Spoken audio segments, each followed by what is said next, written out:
İran prezidenti Məsud Pezeşkiyan Azərbaycan prezidenti İlham Əliyevə zəng edibdir. Azərbaycan hakimiyyətinin mediasında prezident administrasiyasının öz internet səhifələrində də indi sizə deyəcəyim bu məlumatları iki ölkə başçısı arasında danışığın detallarını danışmırlar, yazmırlar, gizlədiblər. Amma aydın olubdur. İran Azərbaycanı İsrail üçün öz ərazisindən İrana qarşı istifadə etməkdə ittiham edibdir. Məhz Məsud Pezeşkiyan telefon danışığında İlham Əliyevə deyib ki, bizdə məlumatlar var ki, Azərbaycan İsrailə məkan verib, yer verib, imkanlar yaradıb ki, öz puallarından İrana qarşı istifadə etsin bu döyüş əsnasında, bu savaş müddətində. Azərbaycanı zərbə altına qoymağa çalışan bu cür milli satqınların cavabını vermək, onları yerinə otuzdurmaq lazımdır. Bu Mir Şahinin çıxışına mənim barəmdə İran-İsrail savaşı əsnasında etdiyim video çıxışı münasibət də bildirəcəm. Bunu bir qədər sonraya saxlayıram. Qaydaq İran-Azərbaycan arasında artıq yaranma ehtimalı görünən yeni gərginlikdən. Həqiqətən Azərbaycan İsrailə öz puallarını İrana qarşı istifadə etməkdə məkan mı verib? Bəs Azərbaycan prezidenti nə cavab verib Pezeşkiyana? Azərbaycanın Xarici İşlər Nazirliyi dərhal bəyanat veribdir. Bütün bunlar barəsində danışacağıq. Çox uzun çəkməyəcək. Xahiş edirəm ki, videonu sona qədər izləyin, bəyənin, paylaşın, daha çox insan izləsin. Azad Söz kanalına abunə deyilsinizsə, abunə olun ki, sizdən gizlədilən gerçəklərdən vaxtında xəbərdar olasınız.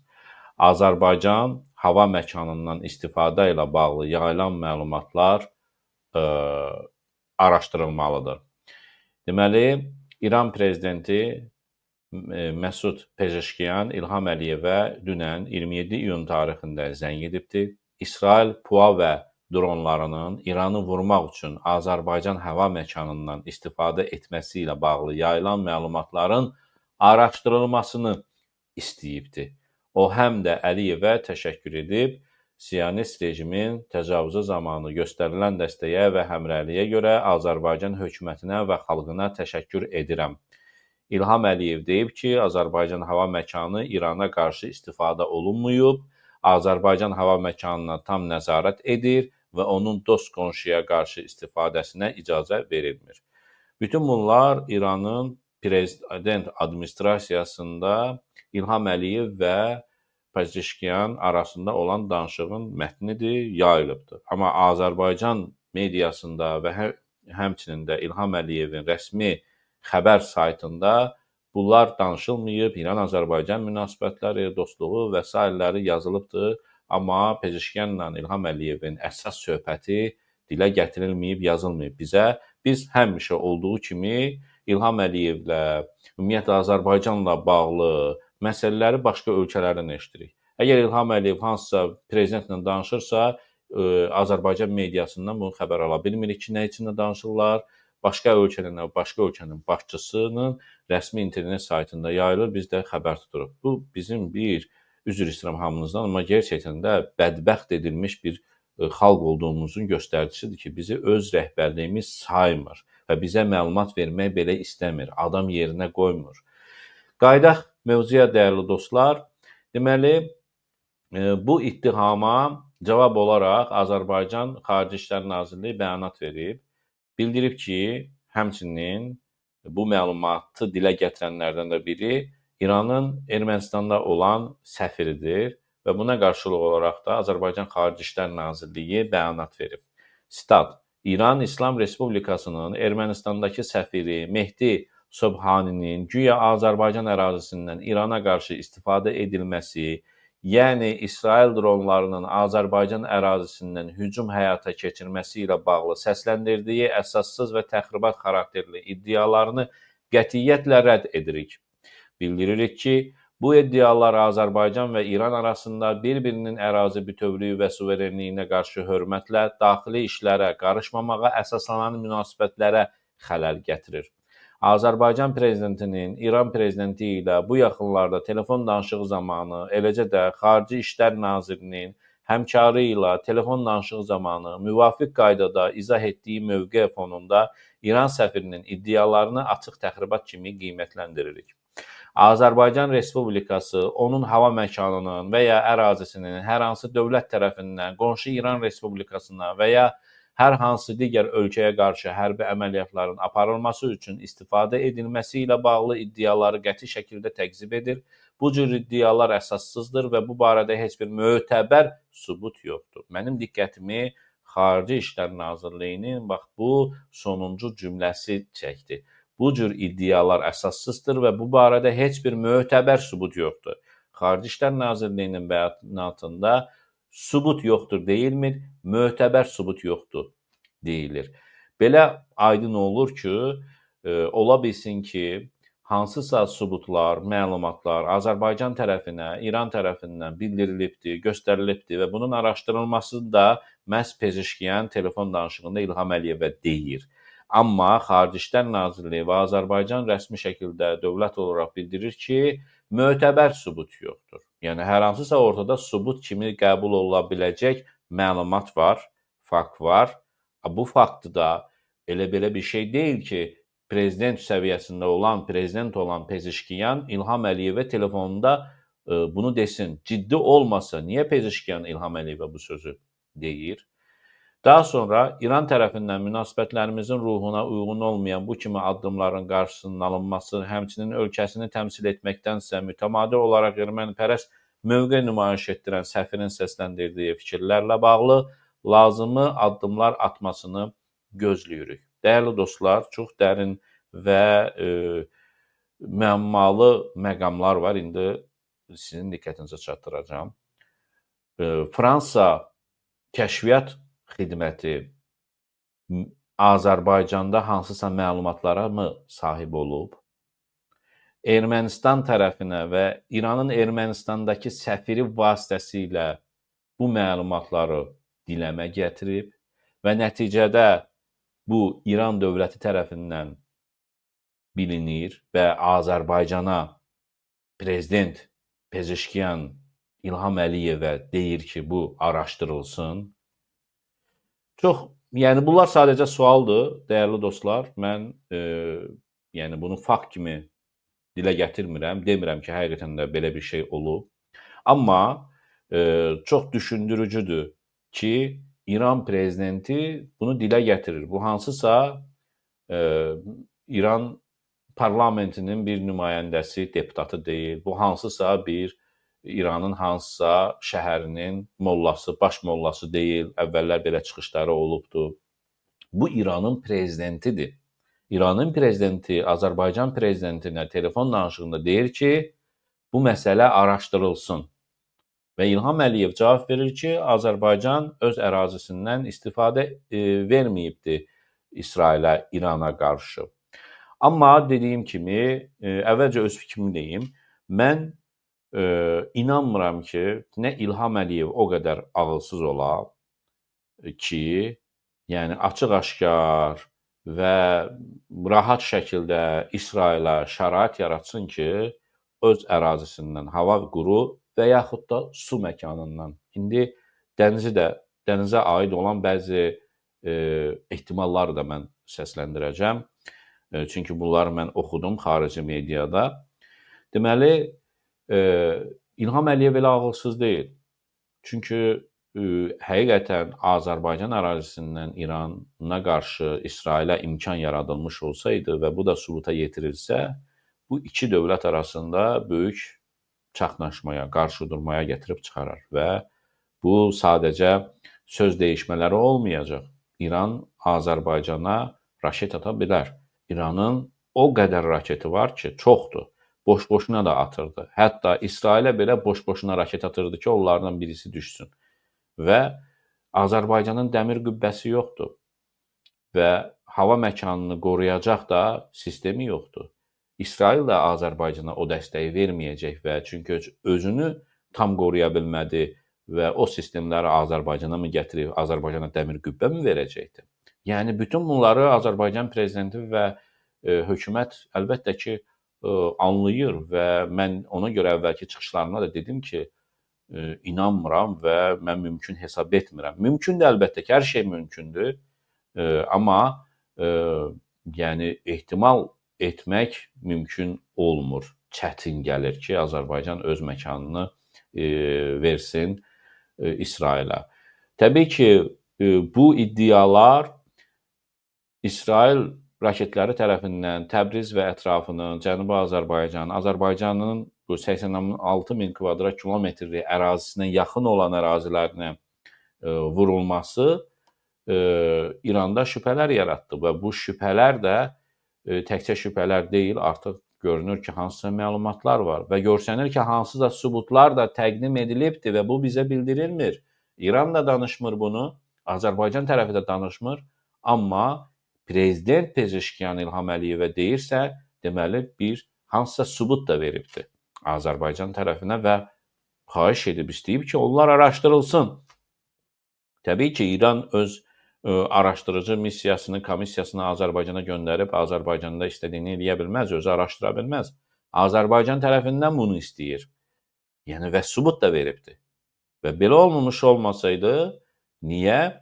Xarici İşlər Nazirliyinin bəyanatında demir ki, bir mənalı şəkildə inkar edib demir ki, hər hansısa bir sübut yoxdur. Deyir, mötəbər sübut yoxdur. Yəni hansısa bir fakt sübut var, amma o mötəbər deyil.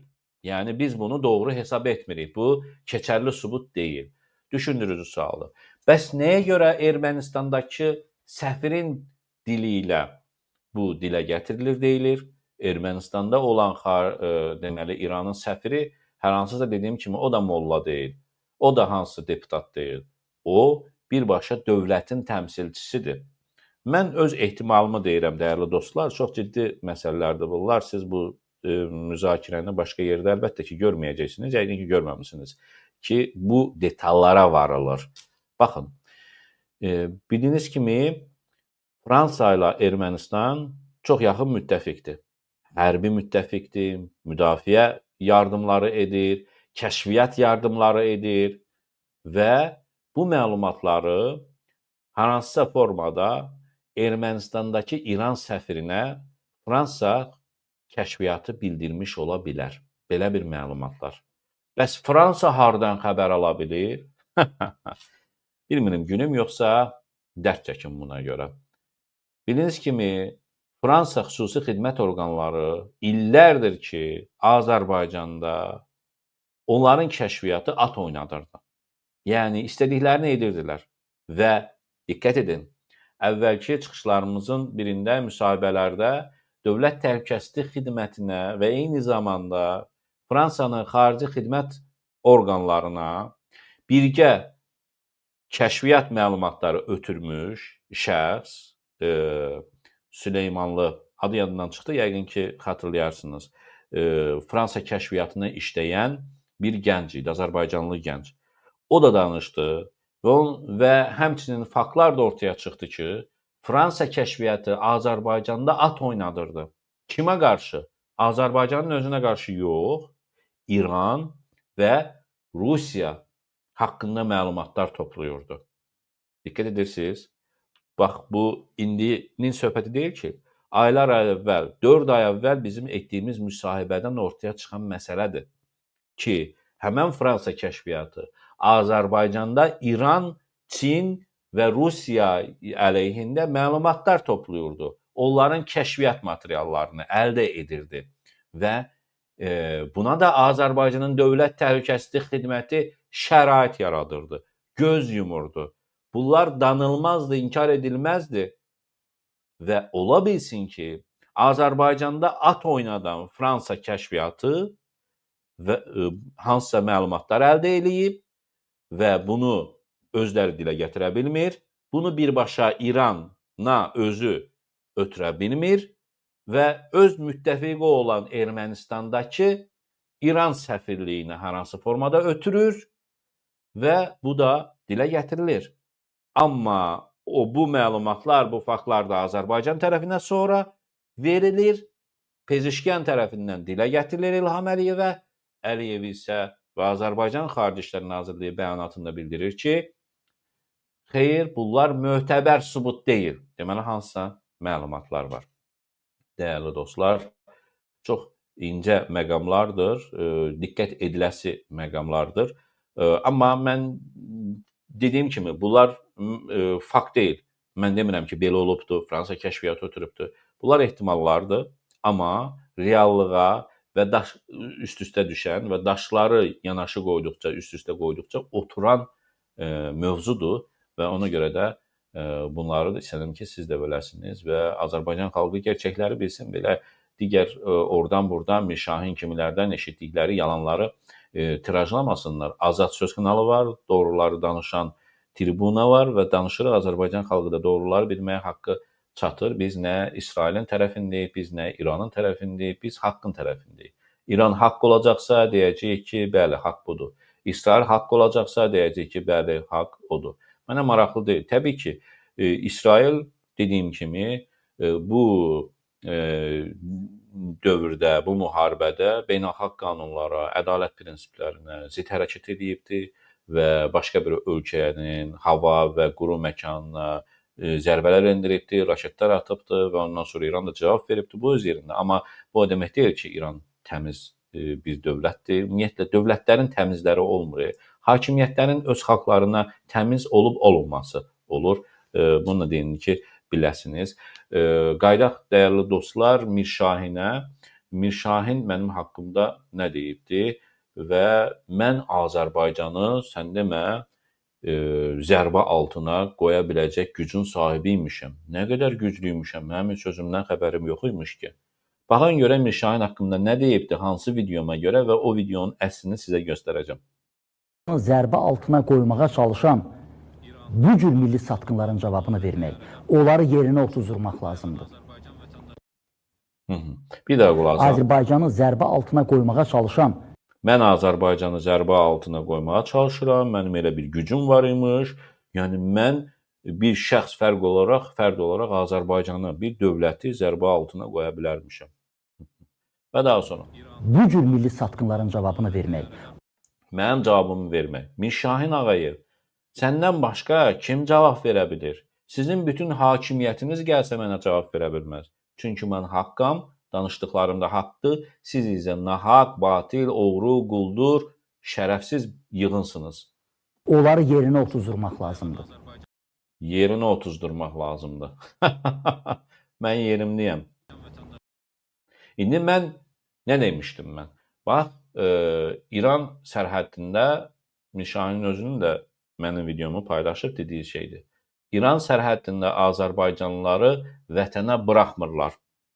Mən bu çıxışı etmişdim və çıxışımda mətni də budur. Görün, mən bununla zərbə altına qoyuram. Mən deyirəm, xarici vətəndaşlara Azərbaycan hökuməti şərait yaradır, öz quru sərhədlərindən, İran-Azərbaycan sərhəddindən keçirdir, avtobuslar tutur, yemək-içmək verir, dəmdəstgah yaradır, Bakıda otellə təmin edir, sonra təyyarə biletini alır, göndərir öz ölkəsinə, Rusiya, Qazaxstana, Belarusa, İran, Böyük Britaniyaya, Almaniyaya. Amma Azərbaycan vətəndaşları gəlirlər, başına bomba yağan Azərbaycan vətəndaşları gəlir quru sərhəddi ilə, çünki təyyarə yoxdur axı, İrandan təyyarə uçmurdu müharibə vaxtı. Gəlir quru sərhəddimizə, deyir ki, getmək istəyirəm öz ölkəmə də, qayıtmaq istəyirəm. Mən təyyarə ilə gəlmişdim bura, Tehrana getmişdim mən müalicə almağa, getmişdim mən orada əməliyyat olunmağa. İndi təyyarə yoxdur qayıtmağa, ölmək də istəmirəm, başıma bomba yağsın. Qayıtmaq istəyirəm öz vətənimə, qapımı aç. Açmırlar, deyirlər ancaq xarici vətəndaşlar. Bunu dilə gətirmək, bunu danışmaq, xalqın dərdini demək, ölkəni zərbə altına almaqdır. Deməyə sözünüz yoxdur, uluyursunuz ancaq. Baxın, mən nə demişdim, mənim videom nə idi? Hava məkanı bağlıdır və təyyarələr uçmur. Başına bomba yağan Azərbaycan vətəndaşları quru yolu ilə Biləsuvar vasitələrdən vətənə qayıtmaq istəyiblər. Mənə yazırlar ki, Tural bəy Azərbaycanda bərbad səhiyyə ucbatından təyyarə ilə uçub Tehrana gəlmişdik, əməliyyat və müalicə olunmağa. Başımıza burada bomba yağırdı, qayıtmaq istədiyi Azərbaycana, min əziyyətlə gəldi Yastarıya. Sərhəddən bizi buraxmadılar. Gördük ki, nə qədər azərbaycanlı qalıbdı qapıda. Dedilər ancaq xarici vətəndaşlar. Biz də indi 700 kilometr yol gedirik, üst tutmuşuq İran-Türkiyə sərhəddinə. Utanın, ölün, yerə girin.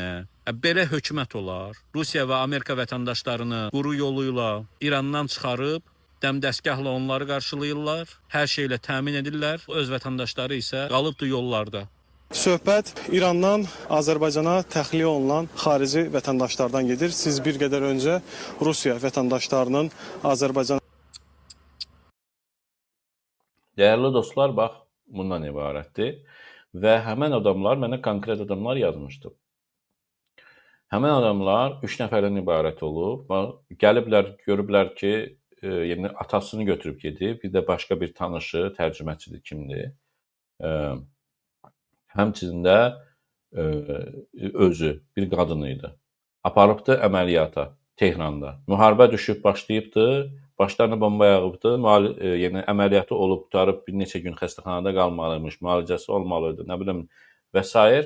Və tələm-tələsik də əməliyyatdan sonra qayıdıblar, gəliblər tələsik Astaraya. Astara deyib ki, yox, buraxmırıq, sən Azərbaycanlısan, sən ikinci dərəcəlisən. Biz ancaq rusları buraxırıq, biz ancaq Amerikanları buraxırıq, İngilisləri buraxırıq, Qazaxstanlıları buraxırıq, onları hətta yemək-içməyə veririk. Deyib, belə şey olar, mənim öz vətənimə gəlmişəm də. Buraxmayıblar. Deyiblər, get, səfirlikdən bir kağız al, sənəd al, icazə al, zəng edir səfirliyə, hara gedim, mən təzdən Tehrana gedim buradan, bombanın altına gedim mən. Zəng edirlər, zəngləri açmır, qaynar xət yaradıblar güya, yalandır hamısı, işləmir, sıfır. Görüblər, başqa adamlar da var, avtobus tutublar, bir minibüs tutublar, başqa Azərbaycan vətəndaşlarına. Oradan elə sərhəd boyu gediblər, Naxçıvanda da saxlamayıblar. Ki, Naxçıvandan girək bəlkə vətənə. Çünki deyiblər, eyni yerdir. Gediblər İran-Türkiyə sərhəddindən Maku tərəfə. Oradan da keçiblər Türkiyəyə. Türkiyədən də təzdən min xərc, borc xərclə bilet aldırıblar. Təyyarənin təzdən Azərbaycana, Bakıya uçublar. Budur da Azərbaycan hökumətinin öz vətəndaşına qayğısı, diqqəti. Dəyərli dostlar, mən verilişin ortasında qeyd etdim.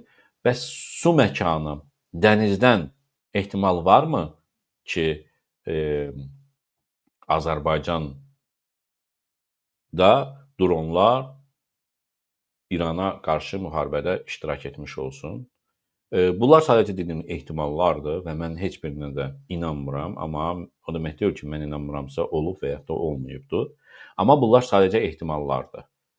Ola bilsin ki, əgər olubsa, sübutlar təqdim. Mən indi bilmirəm, sübutlar əgər bizə xalqa gerçəkləri danışmaq göstərmiş olsaydı, o göstərilən hansı ki İran prezidenti Pezeşkiyanın Azərbaycan prezidentinə göstərdiyi və bunun araşdırılmasını xahiş etdiyi, o sübut dediyi məlumatlar nədirsə, onu biz bilmiş olsaydıq, onun ətrafında müzakirə eləyərdik. Biz avam yerinə qoyulmuş millət olduğumuz üçün bilmirik, ona görə də danışırıq. Ona görə də ehtimal olanları danışırıq. Bəlkə də hansısa Azərbaycan və yaxud da bəlkə heç Azərbaycan deyil, Qazaxıstan, Rusiya, bəlkə Türkmənistan, bəlkə hansısa bir ölkədən, hansı ki Xəzər sahillərindən, Xəzər yanı ölkələrdən gətirilib və Azərbaycana yaxın ərazidən o dronlar qaldırılıb və bu İrana qarşı istifadə olunub və yaxud da olunmayıb, bilmirəm. O dediyim kimi məlumatlar bizdə olmuş olsaydı biz bilərdik. Amma bir mənalı mən özüm üçün bir daha altını çaraq vurgulayıram ki, Azərbaycan hökuməti İlham Əliyev bilərəkdən məncə İrana qarşı İsrailə kömək etmiş olmaz. Yəni, bu ağıllı adam bunu etməzdi. Mən demirəm ki, doğru edib, bu olmaz, yanlışdır, bunu etməmək lazımdır. İlham da bunu anlayır, vicdanlı adamdır. Yox, ağıllı adamdırsa bilir ki, o başı üçün ağırlıq yaradar. Bəlkə də Azərbaycan hökuməti heç buna şərait yaratmayıb. İsrailin xüsusi xidmət orqanları, bütün ölkələr, İranı, bütün hava məkanını ələ keçirə bilibsə, İranda özünə çoxlu cəsuslar yığa bilibsə, İsrail, İranın bütün yerlərini bilirsə, öz ölkəsi kimi öyrənə bilibsə, İranın hava məkanını bağlatdıra bilən İsrail Azərbaycanda hər hansı bir kəşfiyyat edə bilməz. Azərbaycan hökumətinin ruhu da ondan xəbər tutmaz. Bəlkə belə şeylər də olub, bəlkə də olmayıbdır.